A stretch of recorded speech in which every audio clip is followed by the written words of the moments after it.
जिनका परिवार का पराक्रम शायद महाराष्ट्र के लोग भूले होंगे, लेकिन अगर मैं कुछ बताऊं तो जो जगन्नाथपुरी है ना, जगन्नाथपुरी जहां पर विश्व का सबसे बड़ी रथ यात्रा होती है, वो रथ यात्रा मुसलमानों के दबाव में बंद हो चुकी थी। उस रथ यात्रा को इतनी भव्यता से पुनः शुरू करके विश्व में पहुंचाने का अगर क्रेडिट किसको जाता है तो नागपुर के भोसले परिवार को जाता है, जिसके वंशज आज यहाँ पर उपस्थित है। इतना ही नहीं, भोसले परिवार ने उस विश्व का सबसे अनोखा मंदिर, जिसकी पताका का भूगोल और फिजिक्स किसी को ध्यान में नहीं आया, जगन्नाथ का झंडा जिसको बोलते हैं, उस मंदिर का पुनरुद्धार भी आप ही ने करवाया था। और वहां पर एक ब्रिज है, कई खंभों का ब्रिज, जिसका यूनेस्को में अंतरराष्ट्रीय संस्था में उसकी विशेष नोट है, वो बनाने का काम, मतलब उसको मार्ग को, क्योंकि समुद्र बीच में था, उसको समुद्र पर ब्रिज बनाने का काम भी भोसले परिवार ने ही पूरी में किया है। ये राम सेतु से कम नहीं है। और वहां पर भोसले और मराठों का जो लोकप्रियता है, उनकी आत्मीयता है, वो बहुत विशेष है। ऐसे परिवार के श्रीमंत मुदोजी राजे भोसले जी, साथ ही आज के मंच पर हमारे साथ श्री वीरेंद्र भोईपे जी, भालचंद्र पाटिल जी, इतिहास प्रबोधन संस्था के श्री रविंद्र पाटिल, जिनके इनिशिएटिव के कारण आज मैं यहाँ पर आ पाया। पिछले दिनों जलगांव में एक बड़ी सभा में आया था। कई लोगों ने मुझे कहा कि सुरेश जी, ये कार्यक्रम तो छोटा है, कम लोग रहेंगे, आप इसमें आएंगे क्या? मैंने कहा कि भगवा झंडा लेकर अगर कोई जय भवानी जय शिवाजी कहने को एक आदमी भी तैयार है तो सुरेश चौहान के दिल्ली से बात होते हैं। और इसलिए रविंद्र जी ने हमको संपर्क किया और हम कभी 25-30 साल पहले विद्यार्थी परिषद के साथ नहीं काम करते थे। ऐसे कई लोग आज के मंच पर भी आप उपस्थित हैं। साथ में भारती जी, आज के जिस संस्था का कैंपस में कार्यक्रम हो रहा है, उनके प्रिंसिपल लक्ष्मण राव जी एवं अन्य उपस्थित, यहाँ पर एक युवा है पीपल्स बैंक चलाने वाले, उनका भी, क्योंकि ऐसे युवाओं को बैंकिंग फाइनेंस में भी हमको उतरने की आवश्यकता है। आज शिवाजी महाराज होते तो अपनी सबसे बड़ी बैंक भी शुरू करते, क्योंकि हिंदुओं को लोन कर्ज दिया जा सके। आज आपके सामने समापन का कार्यक्रम शुरू हो रहा है और मुझे पता है कि पिछले 3 दिनों में हिंदुस्तान के जाने माने, महाराष्ट्र के जाने माने इतिहासकारों ने यहाँ पर आकर छत्रपति शिवाजी महाराज, उनके गुण, उनके कर्तृत्व, उनकी युद्ध नीति और उनके सभी प्रकार के पहलुओं को आपके सामने रखा है। मराठों का शिवाजी महाराज जी के बाद महाराष्ट्र के बाहर का पराक्रम, उसका भी व्याख्यान थोड़ी देर पहले हुआ। तो शिवाजी महाराज के बारे में ज्यादा बताने पर मैं अपना समय खर्च नहीं करूंगा, क्योंकि आपने सुना ही है। मैं समापन में ये कहूंगा कि पिछले 3 दिनों में यहाँ पर शिवाजी महाराज जो हमने सुने हैं, समझे हैं, महाराष्ट्र के लोगों ने तो बचपन से ही सुने हैं, वो सुनने के बाद आज हम यहाँ से संकल्प क्या लेकर जाएंगे, इसका चिंतन हमको इस सत्र में करना है। और उसी के लिए मैं अपने विचार यहाँ पर रखूंगा। मित्रों, आज एक कार्यक्रम हो रहा है, कहाँ हो रहा है? तो लोग के खानदेश में हो रहा है। मैं शुरुआत यही से करूंगा। इतिहास वालों का कार्यक्रम है, साहित्यिकों का कार्यक्रम है, और मैं इस पर बात क्यों कर रहा हूँ? क्योंकि साहित्य के द्वारा नैरेटिव बनाया जाता है। नैरेटिव मराठी आपण त्याला म्हणतो, लोकांचं मत बनवलं जातं, लोगों का विचार बनाया जाता है। ये विचार हम पर कैसे थोपा गया, इसके कई उदाहरण हैं। उसी में एक नाम है, इस क्षेत्र को बोलते हैं खानदेश, लेकिन ये खानदेश नहीं है, ये कान देश है, ये कान्हा का देश है। इसको खानदेश कहने का पाप हमने करना नहीं चाहिए। आज इस मंच से जैसे आप प्रस्ताव रखा गया महाराष्ट्र सरकार को कुछ मांगे करने का, तो उसका समर्थन करता हूँ। वैसे महाराष्ट्र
मैं क्यों बता रहा हूं?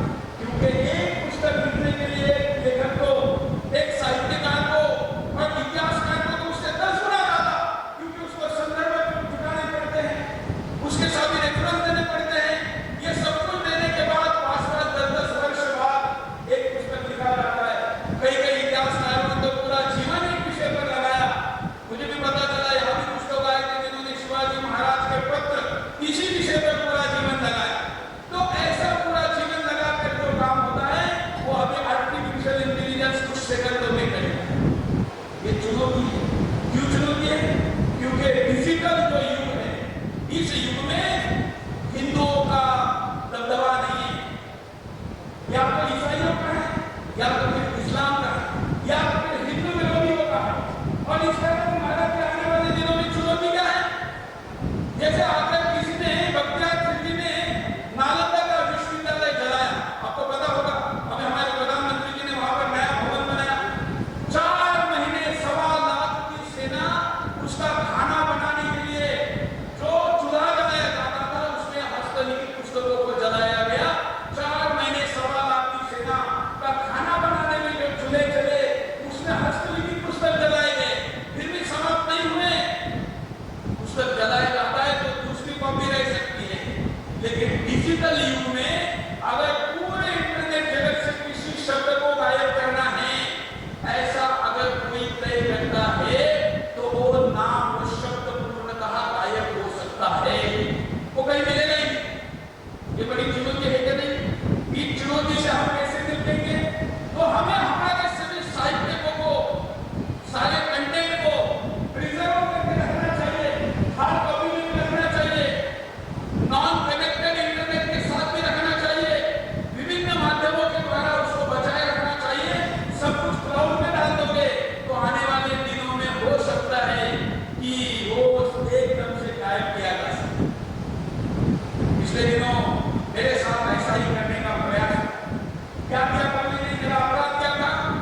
तो मैंने शिवाजी महाराज जी के 350वां वर्ष शुरू हो रहा है, इसलिए दिल्ली में रायरेश्वर पर जो शिवाजी महाराज जी ने हिंदू राष्ट्र की शपथ ली थी, उस शपथ को मैंने दिल्ली में हजारों सहयोगियों के साथ लिया तो मेरे ऊपर FIR हो गया। उस कंटेंट को डिजिटली गायब कर दिया गया। सुप्रीम कोर्ट तक केस चली। सुप्रीम कोर्ट में कहा गया कि सुरेश चौहान के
आपको पता होगा कि अगर हम पुराण में जाएंगे तो हिरण्यकश्यप नाम का एक चरित्र है, उसका भी नरसिम्हा अवतार लेकर पेट फाड़ा गया। अब क्या है, नरसिम्हा अवतार ने आकर हिरण्यकश्यप का पेट फाड़ा। हिरण्यकश्यप किसी जात के है ऐसा अगर कोई स्थापित करे ना तो जात वाले खड़े हो जाएंगे और कहेंगे कि पेट फाड़ने का सीन हटाओ, कहेंगे कि नहीं। और मैं पीछे जाकर कहता हूँ बड़े आदरपूर्वक, वो मुसलमान नहीं थे तब तो इस्लाम भी नहीं था, लेकिन कुछ लोग ऐसा कहते कि इस्लाम 1400 वर्ष पहले नहीं आया, जब पहला आदमी आया उसको वो बाबा आदम कहते। तो अगर हिरण्यकश्यप को मुसलमान होता तो आज भी उसके मंदिर होते, मदरगाह होते और कई मूर्ख उसके मजार तक जाकर आज भी माथा टेकते और उनका पेट फाड़ने का सीन इतिहास की पुस्तकों से हटाया जाता है। इसलिए नैरेटिव सेट किया जाता है और ये नैरेटिव को अगर हमको हटाना है तो शिव साहित्य में जो मिलावट हुई है, केवल खाने पानी के कंटेंट में मिलावट नहीं हो रही है। हमारे पत्रकार मित्र यहाँ पर बैठे बड़ी संख्या में और इस कार्यक्रम को करोड़ों लोग सुदर्शन से भी देखेंगे, सोशल मीडिया पर भी जाएगा। और यहाँ जो साहित्यिक हम सबकी दिलती है कि हमारे पुस्तकों में, हमारे इतिहास में जो मिलावट हुई है उस मिलावट के शुद्धि का अभियान हमको चलाना चाहिए, चुनौती देकर चलाना चाहिए। ये पहला जरूर है कार्यक्रम महोत्सव, लेकिन अंतिम में होना चाहिए। आप आए थे सुबह मिलने तो मैंने कहा कि अगला कार्यक्रम और आप बड़ा करिए, केवल जलगांव तक सीमित मत रखिए। मैं तो आपको आह्वान करता हूँ, निमंत्रित देता हूँ कि आपका अगला या उसके अगला कार्यक्रम आप दिल्ली में करिए, दिल्ली में। क्योंकि दिल्ली पर अगर किसी ने राज किया ना तो अंग्रेज मुगल के बाद मराठों ने राज किया। दिल्ली की भाषा मराठी थी, बहुत से लोगों को पता नहीं था। पूरे भारत की प्रशासकीय भाषा मराठी थी। वहां पर जो लाल किले के अंदर जिसको लोग बादशाह कहते हैं, उसका स्टेटस मराठों ने सरदार से भी छोटा कर दिया था। लाल किले के बादशाह तथाकथित बादशाह का कार्य क्षेत्र चांदनी चौक के आगे तक नहीं था, वो भी मराठा ने अपने पास रखा था। और बहादुर शाह जफर जो 1857 के स्वतंत्रता समर में जिसको नेतृत्व दिया ऐसा लोग कहते हैं, बहादुर शाह जफर सिंधिया को पत्र लिखते, सिंधिया मतलब सिंधिया पर और नहीं है, सिंधे है। सिंधिया को पत्र लिखते हैं कि इतनी सारी बेगमों का खर्चा निभा नहीं रहे हैं, निभा नहीं पा रहे हैं, खर्चा करने के लिए हमारी सैलरी बढ़ा कर दीजिए। और सिंधे जी का मराठी में आदेश है कि बहादुर शाह जफर की सैलरी बढ़ाई जाए। ये मराठों का पराक्रम है और इसलिए दिल्ली में भी यह कार्यक्रम होना चाहिए। लेकिन मुख्य मुद्दा यह है कि शिवाजी महाराज जी के, वैसे तो सारे ही इतिहास में जो मिलावट है वो दूर होनी चाहिए, लेकिन शिवाजी महाराज जी के साहित्य में जो मिलावट की गई, इतिहास में जो मिलावट की गई, उसे दूर करना चाहिए। ये लड़ाई अगर इस्लाम के खिलाफ नहीं थी, अतिवादियों के खिलाफ नहीं थी, तो राज्य का नाम हिंदवी स्वराज्य क्यों रखा? ही श्री की इच्छा क्यों कहा? मेरे अपनी इच्छा क्यों नहीं कहा? और जो अतिवादी अगर आक्रमण करते थे, वो आक्रमण केवल हिंदुओं की बेटियों पर ही क्यों करते थे? हिंदुओं के मंदिरों को ही क्यों तोड़ा जाता था? हमारे जैनियों जो हिंदू है उनके मंदिरों को क्यों तोड़ा जाता था? हमारे बौद्धों के स्थानों को क्यों तोड़ा जाता था? अगर कोई आक्रांता केवल लूट के लिए आया था तो उसने किसी मस्जिद और मदरसे को क्यों नहीं तोड़ा था? और हम कोई खड़ा रहते और कहते हैं कि नहीं नहीं ये तो भाई ये तो राज्य की स्वराज्य की लड़ाई थी, ऐसा नहीं है। तो ये राज्य की नहीं, ये धर्म की लड़ाई थी, ये हमने ठोक बजाकर बताना चाहिए। अब एक पुराने तक प्रूफ देता हूँ। कई लोग कहते कि शिवाजी महाराज ने मस्जिद बनाई। आपको मिलते होंगे आजकल तो महाराष्ट्र में तो ऐसी हवा चल रही है, पता नहीं कौन सी हवा चल रही है, कुछ भी झूठ पड़ोसो क्यों ही नेता उसको मंच से स्पेस दे देता है।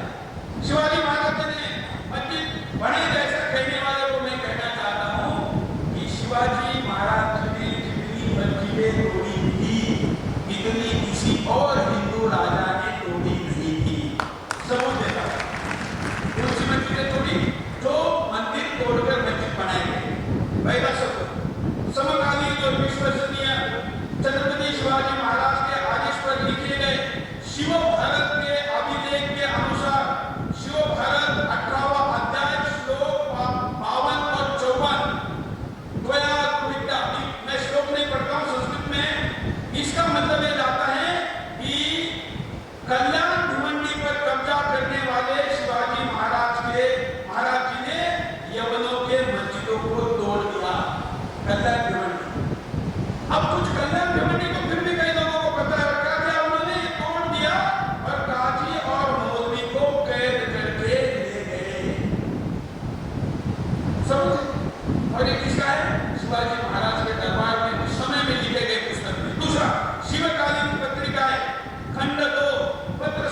उसको तोड़कर वहां मस्जिद बनाई गई थी। महाराज जी ने आगे की यात्रा रोक दी, वहीं पर रुके, अपने मंत्रिमंडल की बैठक बुलाई और उनको कहा कि ये मस्जिद तोड़कर यहाँ पुनः भव्य शिव मंदिर होना चाहिए। मंदिर बनाया, आज भी खड़ा है। ये हम क्यों नहीं बताते? छत्रपति शिवाजी महाराज के आदेश पर लिखी गई राजव्यवहार कोश की प्रविष्टियों के अनुसार ये 5वां संदर्भ है, 4था संदर्भ है। इसमें शिवाजी महाराज ने पुनः एक और मंदिर छोड़कर सूर्य मंदिर बनाया। जॉन फायर नाम के अंग्रेज यात्री कल्याण भिवंडी आता है। ऐसे मेरे पास कई संदर्भ है। मैं ये सारे संदर्भ सोशल मीडिया पर अभी तुरंत इसके बाद शेयर करने के लिए भी तैयार हूँ। इंदापुर 1663 1664 इंदापुर की मस्जिद के बारे में भी वहां का काजी लगता है शिवाजी राजे का। अब हम लोगों में कितना भय है कि हम मस्जिदों से धर्मांतरण भी नहीं कर सकते। शिवाजी महाराज का भय तब तो था, लेकिन आज के सत्ता का भय काशियों में क्यों नहीं है? ये भी सत्ता को पूछना चाहिए कि आज धर्मांतरण क्यों हो रहा है।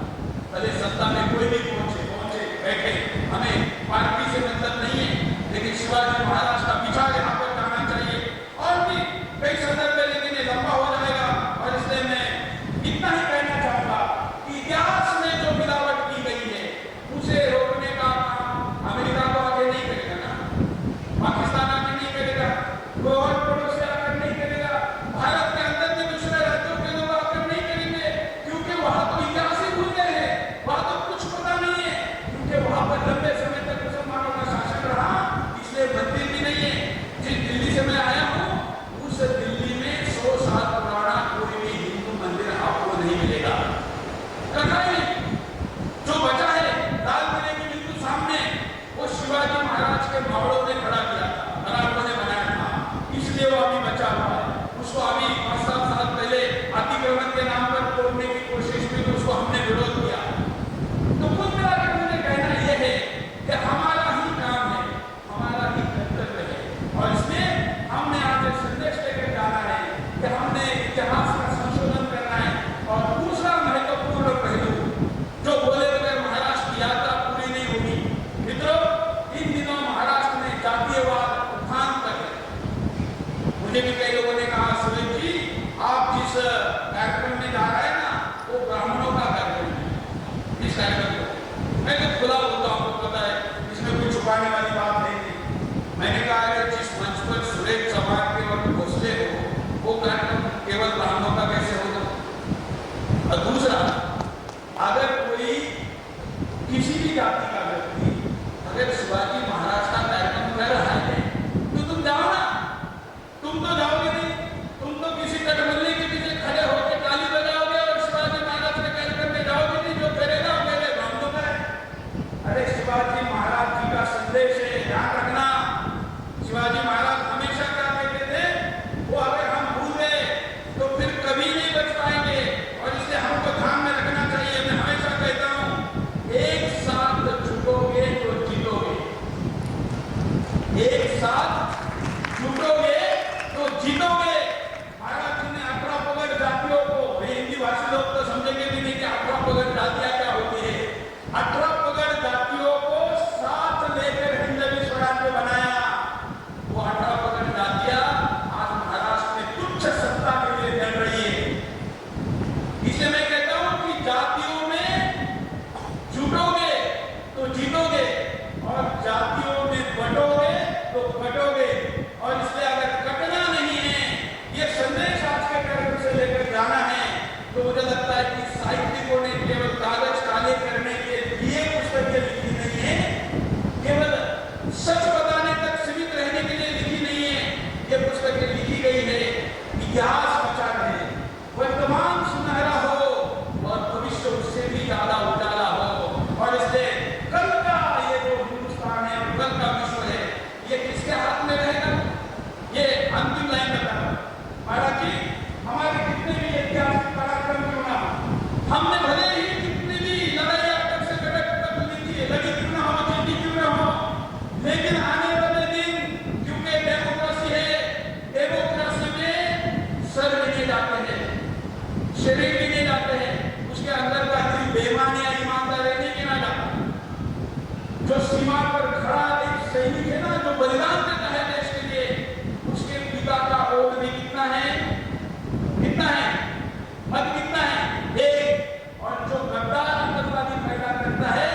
एक बच्चा पैदा करने की बात होगी या ज्यादा बच्चा पैदा करने की बात किसकी होगी?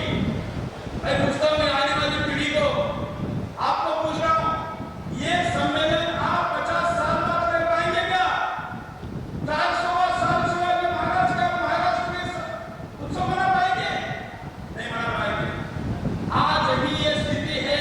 आज महाराष्ट्र के कई गांव में या कई शहरों के मोहल्ले में आप भगवा झंडा लेकर नहीं जा सकते आज। और मतदान में तो आपने देखा है, हमें पार्टी से मतलब नहीं है, लेकिन अगर ये लोग चाहे तो क्या कर सकते हैं। 2024 में अगर ये स्थिति है तो 34 में क्या होगी, 44 में क्या होगी, 54 में क्या होगी, 64 में क्या होगी, 74 में क्या होगी, 84 में की जुड़ाई नहीं, क्योंकि उसकी आवश्यकता ही नहीं रहेगी। और इसलिए अगर शिवाजी महाराज के विचारों को आगे बढ़ाना है तो ज्यादा बच्चे पैदा करो। शिवाजी महाराज के नाम पर एक ज्यादा बच्चा पैदा करो, या अपील में आप सकता हूं। देखने की ताली नहीं बजाई, क्योंकि मुझे पता है किसी को करना ही नहीं, क्योंकि सबको अपना अपना देखना है। अरे भाई, अगर आपके पास बच्चे ही नहीं रहेंगे तो आपकी संपत्ति किस काम की है? लोग कहेंगे कि ये भाई कैसा टीवी चैनल का संपादक है, जहां पर लोगों को पुस्तकें लिखो कहना चाहिए, वहां पर कहता है बच्चे पैदा करो। इसलिए कह रहा हूं, लोग कहते हैं ना, पत्रकार को सारे लोग क्या गिफ्ट देते हैं? पेन और डायरी गिफ्ट देते हैं। बोलते हैं कि तलवारें छोड़ो और पेन पकड़ो। अरे मूर्ख हो, जब तलवारें वाले आए ना तो पेन वालों ने धर्मांतरण करके उनके चरणों में ले गए। अगर आपके पास केवल पेन है और शस्त्र नहीं है तो आप कुछ नहीं कर सकते। फिर उन्होंने चाहा वैसे इतिहास लिखा गया, उन्होंने कहा वैसा लिखा गया, बोला गया, गाया गया। और इसलिए सत्ता, सोचिए अगर दिल्ली के गद्दी पर कभी कोई अफजल खान औरंगजेब बैठ जाएगा तो क्या होगा।